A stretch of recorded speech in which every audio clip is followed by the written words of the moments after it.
하나님의 말씀은 신약 빌립보서 2장 12절에서 16절입니다.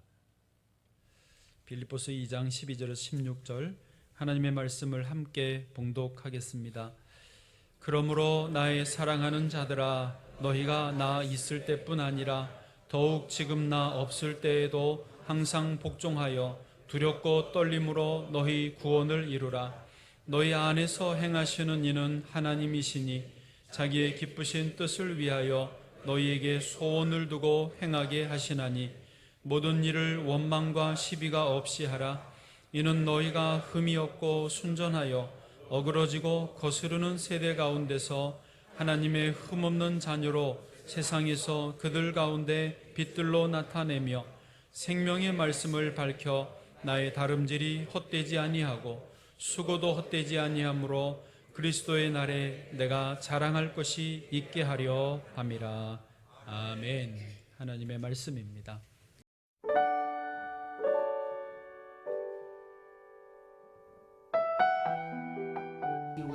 What do you say? That's for you, just so you could buy yourself a little something with. Hold on. Oh. But I also have something, and there's a reason why I wanted to give you guys the $5. But there's something I have that's special for you. Now, each of you are very special, but there was something extra special that I heard that you wanted. And so what I heard was something that you really liked. And so I heard that you really loved this book and that this blessed you. And so I bought you your very own so you don't have to turn it in. Never, never, never. This belongs to you. Thank you, Grandma. Look, my love. Look, Thank baby. you. Oh, you're so welcome. And I pray that the words in this Bible blesses your soul. And this says, presented to Bela Aguilar by Grandma Debbie on this date, February 6, 2019. I love you, babe.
네. 성경이 얼마나 귀한지 모릅니다. 저는 지난 주간에 늘 한 2달에 한 번꼴로 저희 동기 목사님들과 독서 나눔을 하는데 지난 주간 모였습니다. 그때 나눴던 책 제목은 죽음이 물었다 어떻게 살 거냐고. 책 제목이 그렇습니다. 죽음이 물었다 어떻게 살 거냐고. 독일인 의사 한스 할터라고 하는 분이 쓴 책인데요.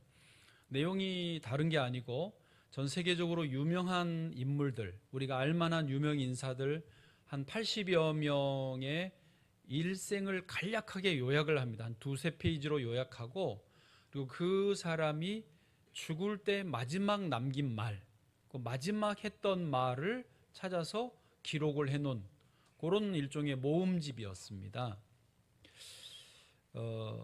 여러분 같으면 이 세상을 떠날 때 무엇으로 마지막 말을 하시겠습니까? 아직 죽고 싶지 않다고요? 어쨌든 한번 생각해 보시죠. 저는 이제 그 책에서 유명 인사들이 무슨 말을 했을까 궁금증을 가지고 좀 읽어 보았는데 조금 읽다가 재미가 없어졌습니다.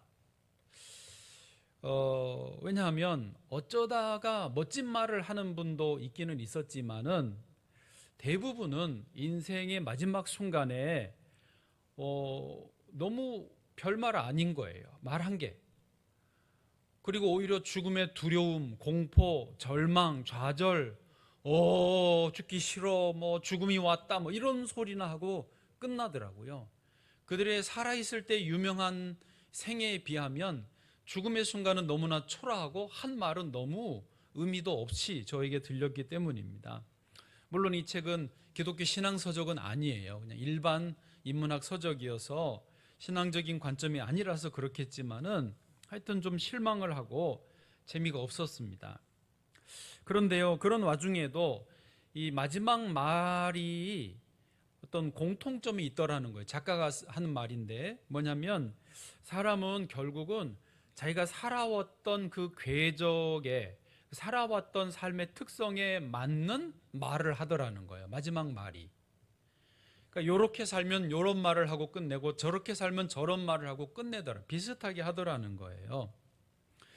그리고 가끔은 이렇게 살아왔으면서 전혀 엉뚱한 말을 하고 끝내는 인생도 있었어요.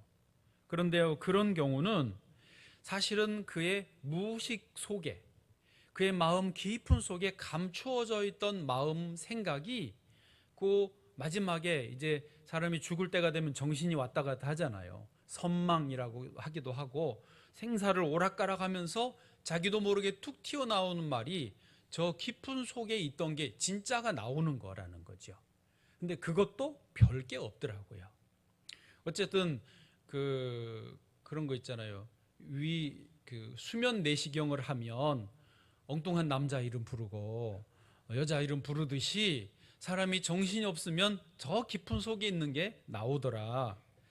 결국은 그 책에서 주는 결론적인 메시지가 그거였습니다. 그러니까 오늘 주어진 현재 하루하루를 잘 살아야 마지막 말도 멋지다. 다시 그래 초점이 현재였어요. 그 책 제목이 뭐였다고요? 죽음이 물었다. 미래 올 죽음이 현재 나에게 묻는 거예요. 어떻게 살 거냐고. 잘 살아야 된다. 뭐 그런 거였습니다.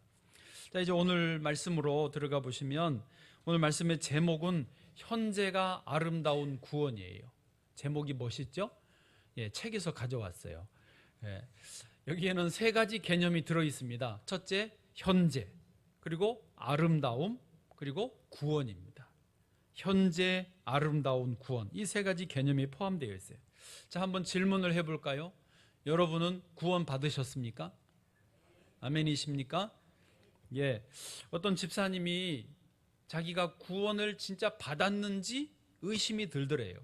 왜냐하면 직장생활 하면서 남도 속이고 타협하고 죄도 많이 짓는데 내 안에 예수님도 안 계신 것 같고 또 내가 나를 봐도 예수 믿는 사람 같지가 않더라는 것이죠. 그래서 내가 구원 받았을까? 구원이 유효할까? 궁금해서 평소에 존경하는 장로님을 찾아가서 여쭈었답니다. 고민을 털어놓았답니다. 그랬더니 그 장로님이 말씀하시기를 아니 예수 믿는다고 했고 세례를 교회에서 받았으면 구원 받은 것인데 뭘 의심하냐고, 그런 거 걱정하지 말라고, 구원 받은 게 확실하니까 이번 주일 가서 교회 감사헌금 내라고 그렇게 권면을 해주시더라는 거예요. 여러분, 이 장로님의 권면이 맞습니까? 틀립니까? 네, 한 절반 이상은 맞아요. 그러나 나머지 절반에 대해서는 조금 설명이 필요합니다. 그거를 이야기하려고 오늘 설교를 그 부분을 잡고 있습니다. 많은 분들이 이제 나는 예수님을 믿는다고 고백했고 세례 받았으니 나는 이제 됐다, 나는 이제 구원 받았다, 구원 끝났다라고 생각을 합니다. 마치 천국행 티켓은 확보했으니 뭐 현실에 적당히 좀 편안하게 느긋하게 지내자, 구원 받았으니 별 고민하지 말고 교회나 잘 다니면 되지, 이런 정도로 생각하고 산다는 것입니다. 예, 그거는 분명히 맞는 말입니다. 그러나 그게 전부는 아니라는 거죠. 하나님이 우리를 위해 준비해 주신 구원은 멋지고 아름답고 원대합니다.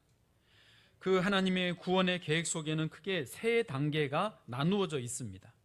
한번 화면에 보시면 첫 번째는 과거의 구원 칭의라고 하는데, 눈으로 일단 보이시죠? 일단 과거의 구원이란 말은 뭐냐면, 조금 전에 제가 물었잖아요. 구원 받았습니까? 과거형으로 물었죠? 그러니까 우리가 처음에 예수님을 구주로 영접하고 세례 받을 때에 주시는 구원입니다. 이게 과거의 구원이에요. 과거형이에요. 그리고 이것을 어려운 말로 칭의라고 합니다. 우리가 의롭지 않는데 의롭다고 칭해 주는 것, 이게 칭의예요.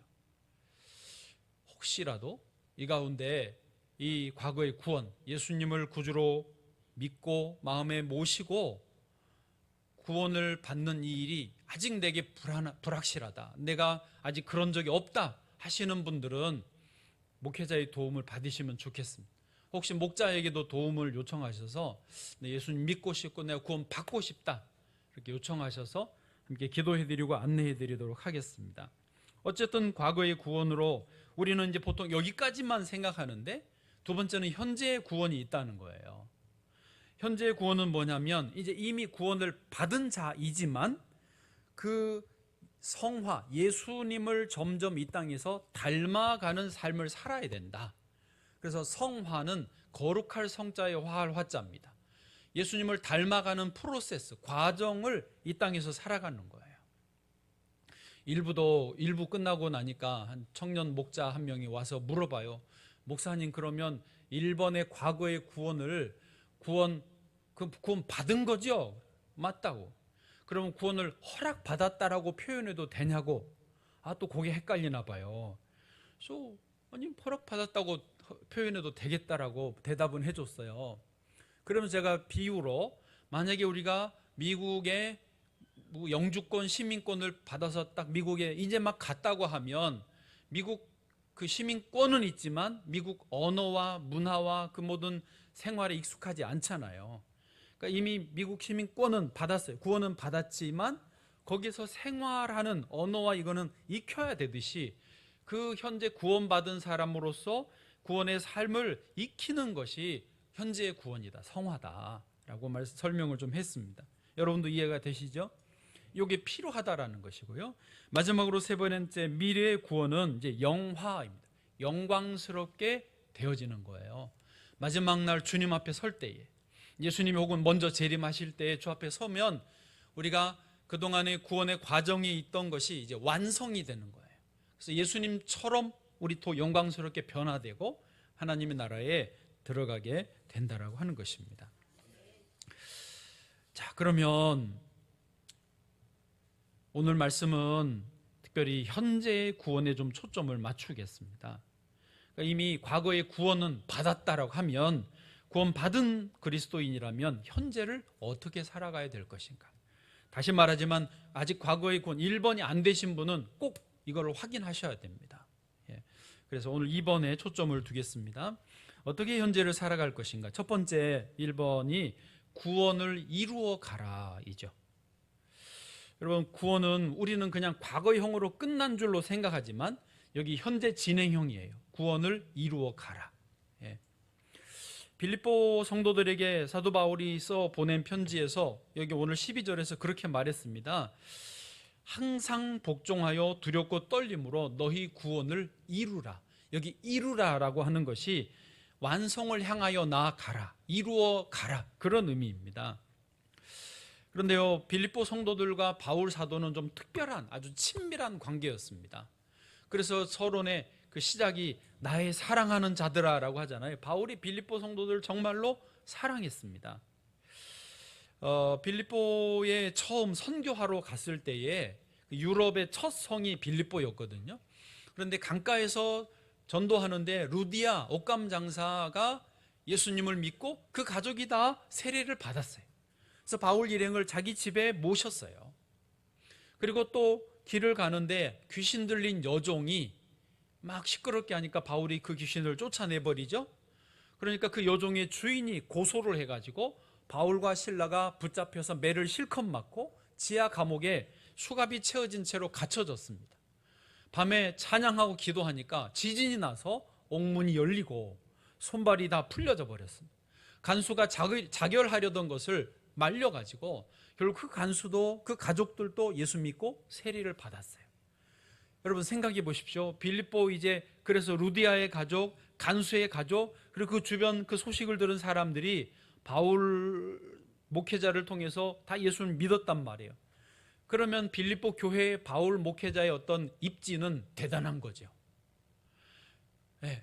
그런데요, 12절에 보니까 그렇게 말하는 거, 바울이 이제 로마에 있는데 바울이 그 빌립보 교회 안에 있을 때는 항상 복종하고 두렵고 떨림으로 순종하더니 바울이 로마에 떠나 있으니까, 빌립보를 떠나 다른 곳에 가 있으니까 빌립보 성도들이 좀 태만하고 우리도 좀 쉬자. 우리가 항상 어떻게 긴장하며 깨어 있을 수 있냐. 우리 좀 놀러도 가고 좀 주일 예배도 쉬고 대충 좀 지내자 라고 하는 말이 바울에게 들린 거예요. 그래서 12절에 이렇게 말을 써보낸 거죠. 자, 그런 의미로 같이 읽어보시죠. 시작. 그러므로 나의 사랑하는 자들아, 너희가 나 있을 때뿐 아니라 더욱 지금 나 없을 때에도 항상 복종하여 두렵고 떨림으로 너희 구원을 이루라. 아멘. 내가 있을 때만 아니라 없을 때도 너희 구원을 이루어 가라. 아직 구원이 완성된 게 아니니 완성을 향하여 나아가라 라고 말하고 있습니다. 지난 수요일 저녁 목자 모임 때도 이런 비슷한 질문이 나왔어요. 목사님, 질문 있습니다. 한번 구원받았으면 중간에 어떤 일이 있어도 끝까지 구원받는 것 아닙니까? 라고 물었어요. 제가 대답했죠. 꼭 그렇지는 않습니다. 대부분은 한번 구원받았으면 중간에 죄를 짓고 실수해도 결국 끝까지 구원을 받지만 아닐 때도 있습니다. 그 아닐 때가 언제냐면, 구원이라는 것은 예수 그리스도와 나와의 관계성이거든요. 신뢰, 믿음의 관계인데 그 믿음의 관계 자체가 깨져버리면 구원에서 떨어져 버릴 수도 있습니다. 그러니까 죄를 짓고 실수할 수 있지만 믿음의 관계는 유지하면 안 떨어져 나가죠. 그러나 이 관계 자체가 깨져버리면 떨어져 나갈 수도 있습니다. 그래서 예로 든 사람이 누구였냐면 가룟 유다입니다. 12명의 제자 중에 한 명, 위대한 그 사도들 중에 한 명으로 꼽혔다가 예수님을 배반하고 팔아넘기는 통에 가룟 유다가 지금 천국에 있다라고 말하기는 어렵습니다.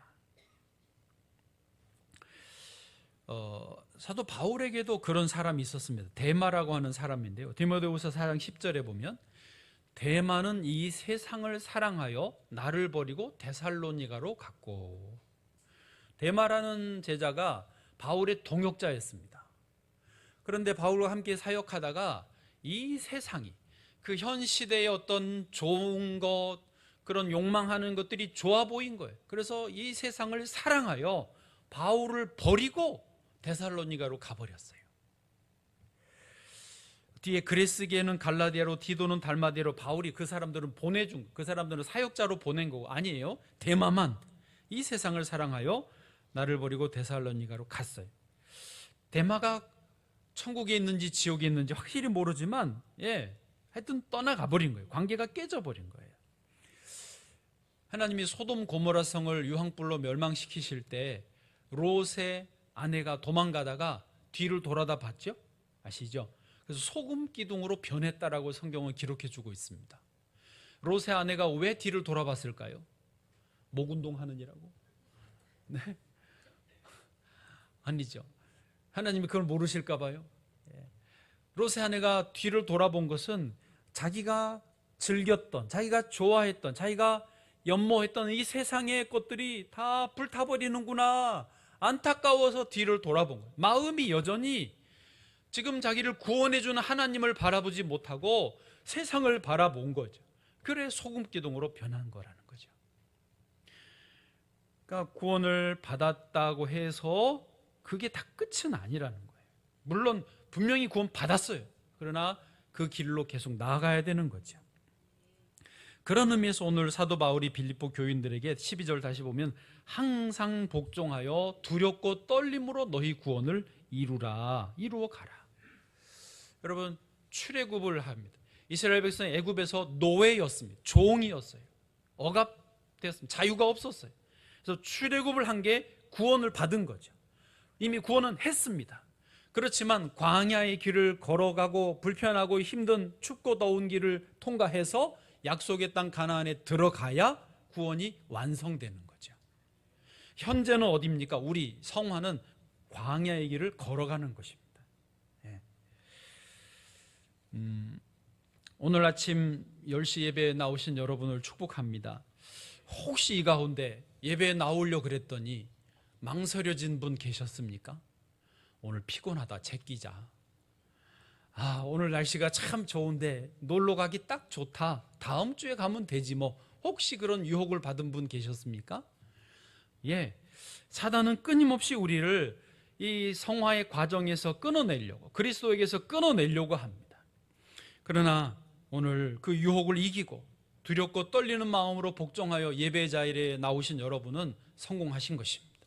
계속 지금 성화의 과정을, 구원의 과정을 이루어가고 계시는 것입니다.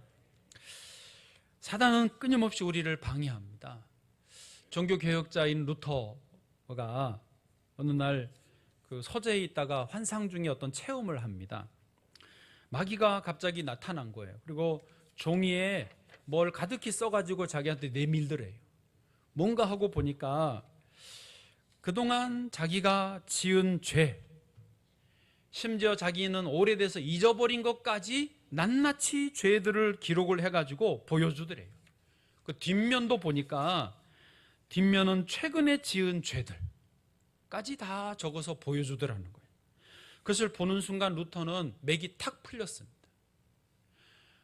자리에 주저앉고 말았습니다. 지금 종교개혁을 한참 하고 있는데 마귀가 자기에게 보여준 죄는 내가 이렇게 죄인인, 이렇게 여전히 죄를 짓고 있는데, 옛날에도 지었고 지금도 죄를 짓고 있는데 무슨 종교개혁이란 말인가? 내가 이러다 지옥에나 가겠다. 마귀가 그러더래. 지옥에나 나하고 가자. 너가 무슨 종교개혁이냐? 그래서 힘없이 털썩 주저앉아가지고 있는데 자기 뒤쪽에서 부드러운 음성이 들려오더라는 것입니다. 루터야, 너의 모든 죄를 내가 십자가 보혈로 씻어 주었다. 아멘.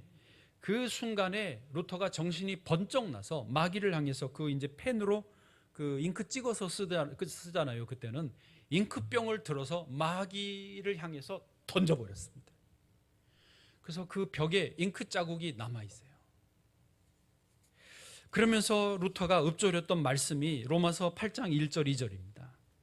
그러므로 이제 그리스도 예수 안에 있는 자에게는 결코 정죄함이 없나니, 그리스도 예수 안에 있는 자에게는 결코 정죄함이 없나니, 이는 그리스도 예수 안에 있는 생명의 성령의 법이 죄와 사망의 법에서 너를 해방하였습니다. 아멘. 그러자 마귀가 사라지고 자기가 주의 은혜의 손에 붙잡혀서 계속 나는 하나님 나라를 향하여 가고 종교개혁을 이루어갈 수 있겠다라고 힘을 얻었다라는 것입니다.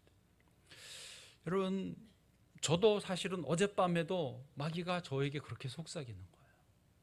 너 그렇게 죄 짓고 무슨 기도의 강물이 흐르게 하냐, 무슨 내일 설교를 하냐, 무슨 예배 인도자가 되느냐.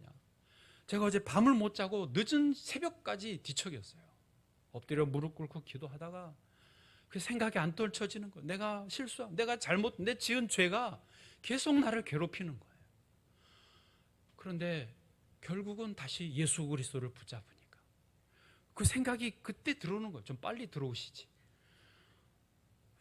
예수 그리스도의 보혈을 의지하니까 제가 다시 회복이 되는 거예요. 그리고는 엎드려 기도하고 한 두세 시간 정도 잠을 잤어요. 우리는 결국 예수님이 십자가 공로를 의지하는 수밖에 없습니다. 우리는 모두 죄인이에요. 이 구원의 길을 가는 것, 구원 받는 것도 예수의 이름으로, 구원을 이루어 가는 것도 예수의 이름으로, 마지막 날 영광의 자리에 서는 것도 예수의 이름으로만 되는 줄로 믿습니다. 우리가 자꾸 속으시면 안 됩니다. 내가 뭔가를 잘해봐야지, 봉사를 더 해봐야지, 내가 좀 더 의로워져야지. 속지 마십시오. 오직 예수님의 보혈만을 의지하실 때에 구원이 이루어질 줄로 믿습니다. 두 번째로 주님이 함께 하신다는 것입니다.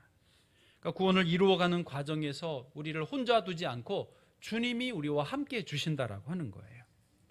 오늘 본문의 13절 말씀 같이 읽겠습니다. 시작.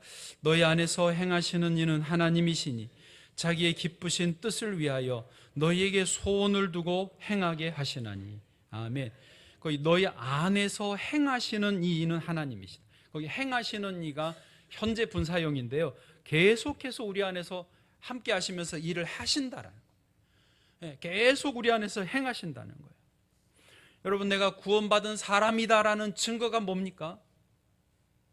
교회 다닌다, 그게 내가 구원받은 증거입니까? 세례 받았다, 구원받은 증거입니까? 교회에서 집사님, 권사님, 장로님, 목사 직분 받아서 구원받은 증거입니까? 나 봉사하고 있으니, 난 몇 명 전도했으니 구원받은 증거입니까? 주일 안 빠지고 나와 앉아있으니 구원받은 증거입니까? 그런 것들이 간접적인 증거가 될 수 있지만 가장 직접적인, 가장 확실한 증거가 뭔지 아세요? 내가 구원받은 사람이라면 내 안에 하나님이 계시는 거예요. 내 안에 주님이 함께 계시면서 계속 내 안에서 감동을 주세요. 말씀을 주시고, 인도해 주시고, 지켜 보호해 주시고, 죄를 막아 주시고, 의의 길로 이끌어 주시는, 나와 함께 하시는 주님이 내가 구원받았다라는 증거입니다. 그래서 바울도 수도 없이 그리스도 안에, 엔 크리스토스 수도 없이 말씀하고 있습니다. 예수님도 그러셨어요. 내 안에 거하라, 나도 너희 안에 거하리라.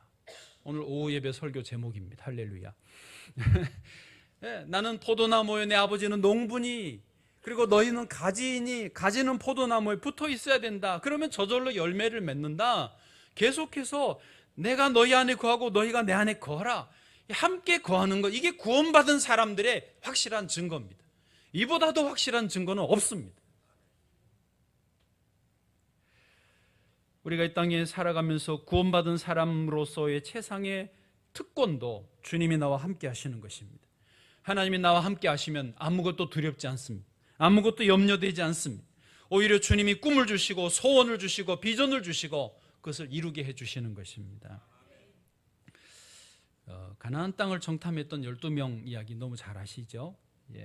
10명은 어쨌든 절망하고 부정적인 보고를 하고 이스라엘 공동체 전체를 절망하게 만들어버렸습니다. 그런데 2명, 누구죠? 여집사님과 갈집사님. 여호수아와 갈렙은 달랐죠. 여호수아와 갈렙이 와서 말하는 거, 보고하는 걸 들어보면 뭐가 있었냐면 하나님이 우리와 함께 하신다는, 현재 시점으로 하나님이 우리와 함께 하시기 때문에 문제가 없다라는 거예요. 그게 중요한 포인트입니다. 한번 보실까요? 민수기 14장 8절 9절인데요. 8절 먼저, 여호와께서 우리를 기뻐하시면, 현재형입니다. 우리를 그 땅으로 인도하여 들이시고 그 땅을 우리에게 주시리라. 아멘. 9절도 보시죠.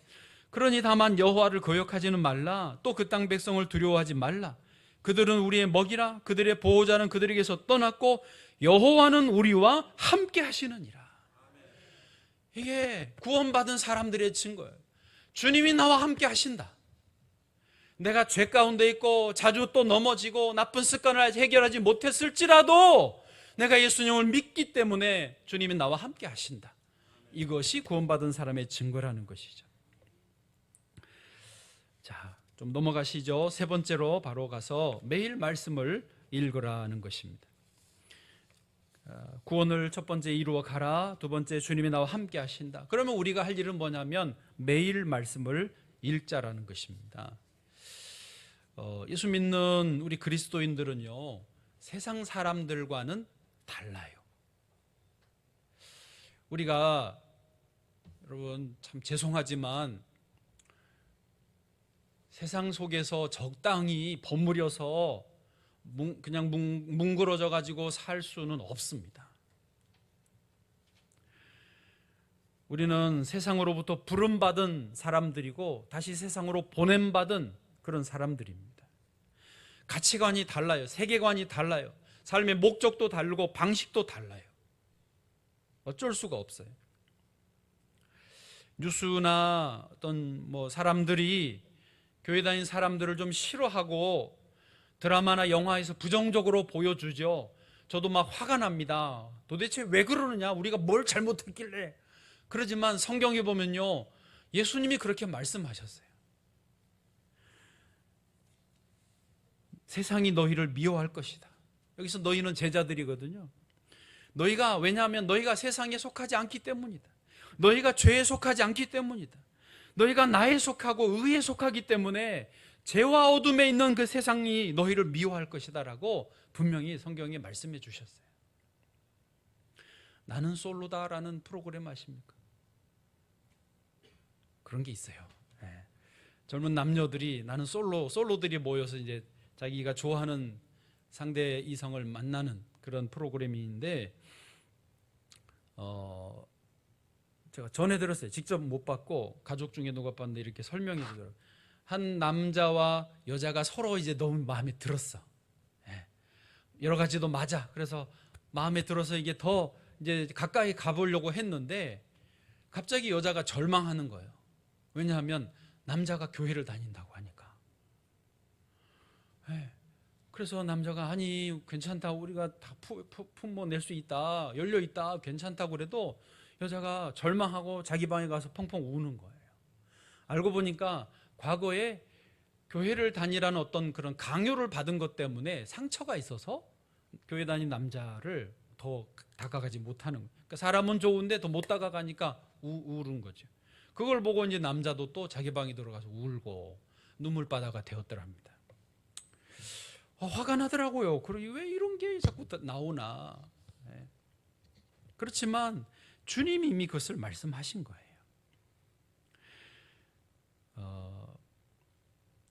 여러분 다시 말씀드리지만은 우리는 세계관이 달라요. 추구하는 세상이 다릅니다. 그리고 그런 우리의 세계관을 오히려 분명히 할수록 신앙생활이 즐겁고 구원을 온전히 이룰 수 있습니다. 그래서 전 지난 주간에 이제 기도의 강물이 흐르게 하소서라고 30분 1시간씩 기도 요청을 드렸는데 너무너무 감사해요. 많이들 기도해 주신 것 같더라고요.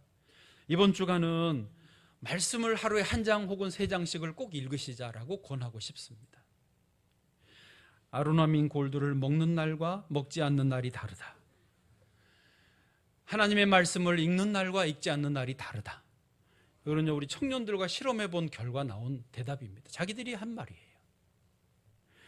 우리 그리스도인들은요, 우리의 어떤 영혼을 살리고 영혼이 복을 받고 생명력으로 넘칠 수 있는 길은 하나님의 말씀이 내게 꾸준히 공급되어지는 것입니다.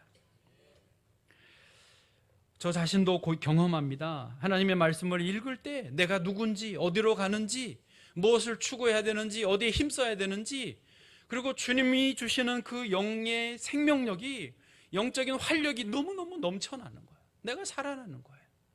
정말 말 그대로 밥 안 먹어도 배부르고 그냥 가만히 있어도 너무 행복한 거예요. 천국이 따로 없습니다. 제가 지난 주일에 사실은 몇 주 전부터 우리 반주자들이 걸렸어요. 성경을 잘 읽나. 반주가요, 이게 참 애매한 봉사 직분입니다. 매일 성경 읽어요? 이렇게 안 읽죠. 네. 이따 밥 먹고 봐요. 네. 제가 지난주에 3부 반주자한테 먼저 도전을 했어요. 저도 모르게 그냥 지난주에 예배 시간에 들어오는 길에 3부 반주자와 눈이 마주쳤는데 계속 생각이 있어가지고 툭 튀어나왔어요. 매일 성경 읽냐? 그랬더니 아니요 그러더라고요. 그래서 제가 죽어. 그러고 예배를 시작했어요. 내가 아가씨한테 일해나가지고 미안해 가서 설명도 하고 예배 끝나고 밥 먹을 때 가서 정식으로 이야기했어요. 너 나하고 성경 읽을래? 매일 성경 읽자. 그랬더니 의외로 네, 좋아요. 그래요. 앞에 있는 자기 부모님이 놀랬어요. 부모님은 이런 말 못하거든요, 오히려. 그렇죠? 지자님? 네. 그래 이제 읽기로 했어요. 그래서 매일 요한복음을 하루에 한 장에 3장씩 읽고 카톡으로 나한테 올려라. 나도 요한복음을 마침 읽고 있으니 올리겠다. 지난 주간을 꼬박꼬박 다 올렸어요. 왜냐하면 특히 반주자 같은 포지션, 저 뒤에 PPT, 뭐 교사 선생님들, 성가대원들, 안내위원들, 예, 봉사는 하지만 그 봉사에 합당한 영적인 양식이 공급이 안 되면요, 아주 위험한 상황입니다. 네, 그래서 제가 참 감사해요. 하나님이 갑자기 그렇게 하셔서 저도 예상치 않게 했는데 잘했어요. 여러분 이번 주간에 아로나민 골드를 먹는 날과 먹지 않는 날이 다르다는 것을 체험해 보시기를 바랍니다. 읽고 계시는 분들은 더 읽으시고 하나님 앞에 잔잔히 앉아서 말씀을 먹으십시오. 그러나 아직 정말로 바빠서 해야 되는데 하면서도 못했다면 해보십시오. 하나씩. 네. 나하고 이제 또 내가 이 일을 만들어가고 있어요. 저도. 시편 1편 1절 2절에 보면요, 시편 전체 150편의 첫 서두인데 주님과 동행하는 현재 아름다운 구원의 삶을 이렇게 설명하고 있습니다. 복 있는 사람은 악인들의 꾀를 따르지 아니하며 죄인들에게 서지 아니하며 오만한 자들의 자리에 앉지 아니하며. 그러니까 구원받은 복 있는 사람은 다른 길로 안 가는 거예요. 그걸 주님이 함께 하시면서 막아주시는 거예요. 그리고 대신 뭘 하냐, 2절, 오직 여호와의 율법을 즐거워하여 그의 율법을 주야로 묵상하는도다. 예, 구원받은 사람의 인생의 여정은 매일매일 하나님 말씀이 즐겁고 말씀을 주야로 읽고 묵상하면서 하루하루를 살아가는 거예요. 여러분 주님 말씀 안에서 이렇게 하루하루 살아가면 얼마나 좋은지 몰라요. 제가 지난 주중에는 저녁에 잘 때 오늘이 너무 행복한데 일기를 쓸까 생각도 했어요. 낮에 신앙 일기를 쓰지만은 요거를 좀 일기로 쓸까 생각하다가 그런 마음이 들더라고요. 내가 오늘 주 안에서 행복하면 됐지 뭘 남겨. 뭐 어차피 다 끝날 인생인데. 그래서 주 안에서 너무 감사하고 행복한 그 시간으로 하루를 잠들었어요. 어젯밤은 아니고. 자, 이제 말씀을 정리합니다. 다시 한번 권면해요. 이번 주간 꼭 말씀을 안 읽고 계시는 분은 꼭 한 장 이상, 3장 정도는 꼭 읽으시기를 바랍니다. 마지막 정리하면 여러분 인생의 마지막 순간에 무엇을 말하시겠습니까? 벌써 죽으면 안 돼. 죽음이요 아직 오지 마. 어두운 게 왔다 갔다 해. 혹시 그러실랍니까? 그 샤넬 넘버 5 향수 만든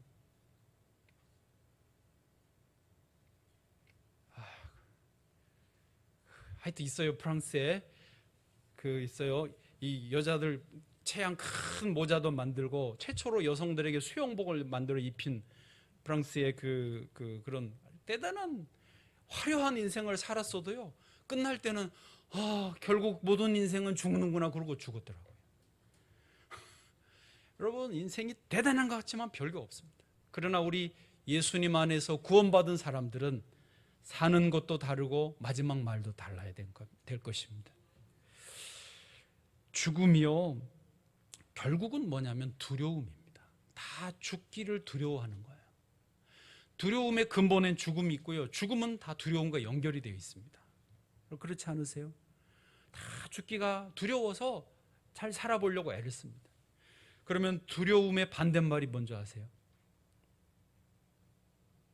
두려움의 반대말. 네? 평안. 네? 희망. 80점 드리겠습니다. 비슷하지만 성경적으로 가장 확실한 대답이 있습니다. 두려움의 반대말은 사랑입니다. 사랑은 죽음같이 강하고 모든 두려움을 이겨내나니 성경에서 말씀하고 있습니다. 여러분 실제로 사랑하면 죽는 것도 두렵지 않습니다. 자식을 사랑하는 엄마가 자식을 위해서 자기 목숨을 던질 수 있습니다. 두려움, 죽음과 연결된 죽음, 이 두려움을 넘어설 수 있는 건 사랑입니다.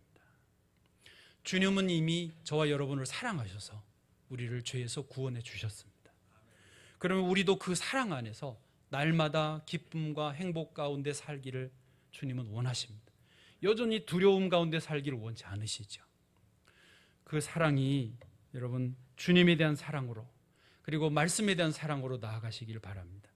아까 영상 보셨잖아요. 그 어린 소녀가 어떻게 성경이 너무 갖고 싶다라고 그랬던 모양이에요. 할머니가 사주시니까 비명을 지르죠. 중국의 성도들이 성경이 너무너무 귀한 거예요. 하나님 말씀이 이렇게 귀한, 막 들을 때마다 영혼이 살아나는데 내 성경책 하나 있었으면 하다가 주어지니까 감동을 하잖아요. 실제로 말씀을 읽어보세요. 사랑 가운데서요 막 살아납니다. 인생이 비전이 보이고 용기가 생기고 어떤 상황에서 절망하지 않습니다. 말씀을 사랑하시고 주님을 사랑하심으로 삶이 현재가 아름다운 구원이 되시기를 축복합니다.